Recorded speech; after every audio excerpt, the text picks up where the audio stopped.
My girlfriend is irritating. My girlfriend is irritating.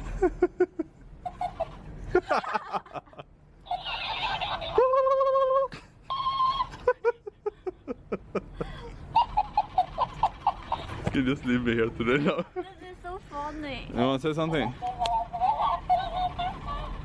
Jonas is an idiot. Charlie is stupid. I have nothing to say now. It's not too expensive. It's 2,000.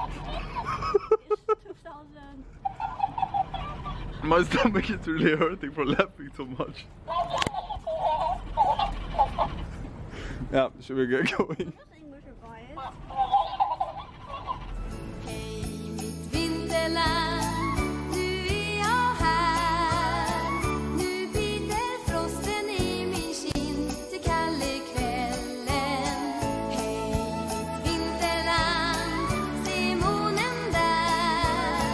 Den lyser kyligt kring. Hello everyone, I hope you all are doing well. Every time I go to Japan, I had the feeling that, oh, maybe in the future I should move to Japan. I should live in Japan because it's so interesting here. There's so many interesting things happening here. You know, I find the Nintendo store in Shibuya.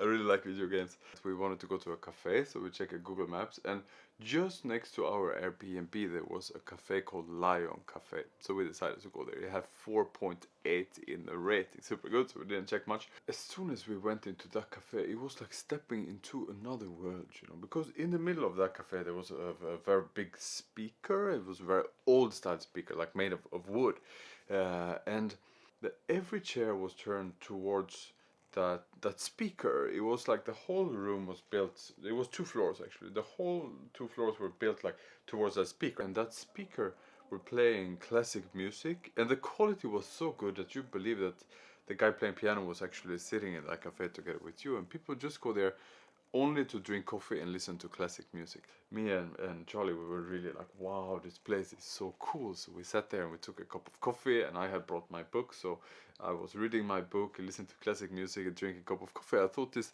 concept for a cafe is really, really interesting. It's something I would like to see in Sweden and also in Taiwan.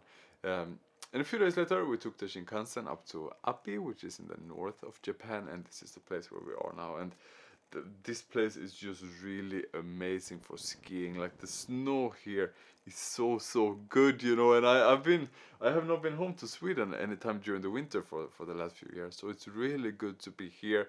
Been skiing for a few days, and I thought in today's video I want to show you guys also a little bit how it looks to ski here. So let's get going.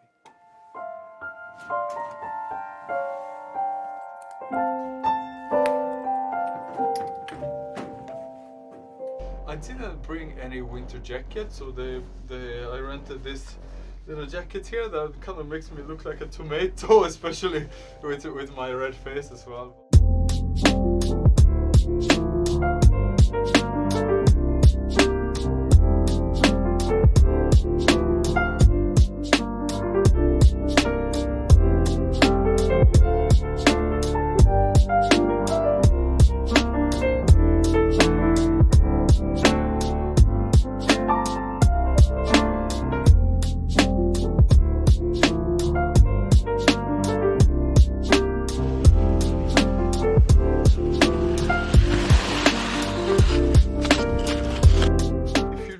To move to Japan and settle down in Japan, I think is a very hard country to settle down in, and there are 2 reasons to this. The first one is, of course, that you have to learn Japanese to live here, because the level of English is actually very low. Well, I find out, to my surprise, something really surprising I found out this time, is that actually Chinese is very useful in Japan, especially in the tourism sector, because in a lot of hotels, a lot of restaurants, actually the Japanese there, they speak pretty good Chinese, and I found out that my shitty Chinese a lot of time is a lot better than their shitty English. So Chinese is like the most natural language for us to use, but they're always very surprised when I start ordering something in Chinese when I realize that their English is not that good.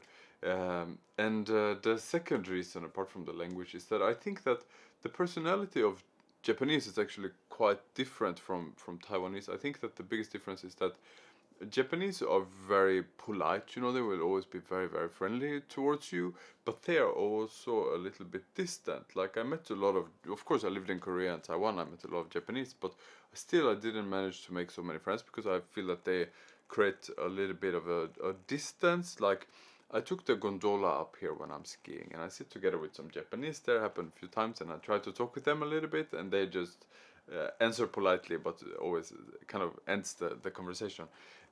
While in Taiwan, every time I go hiking, you know, someone comes up to me and talk to me. It's always some old guy hiking. They always come and talk to me. So I feel that the Taiwanese are friendly while the Japanese are polite. And I don't want to say that this is a bad thing for the Japanese, because I think a lot of people, when they describe their personality as Swedish, they would probably also say polite but a little bit distant. I heard it's very hard to make friends with Swedish people as well. But I think if you really want to settle in Japan, it's like almost like a full-time job, because you have to learn the language and you have to figure out how to overcome this, you know, distance when making friends here. So anyway, I keep enjoying Japan as a tourist. I think it's a great country to experience as a tourist.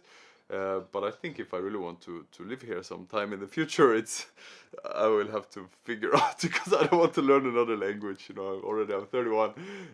Swedish, English, Chinese. That's more than anyone can ask for, right? Anyway, thank you so much for watching my video today, and I'll see you all next time. Bye bye. Hej mitt vinterland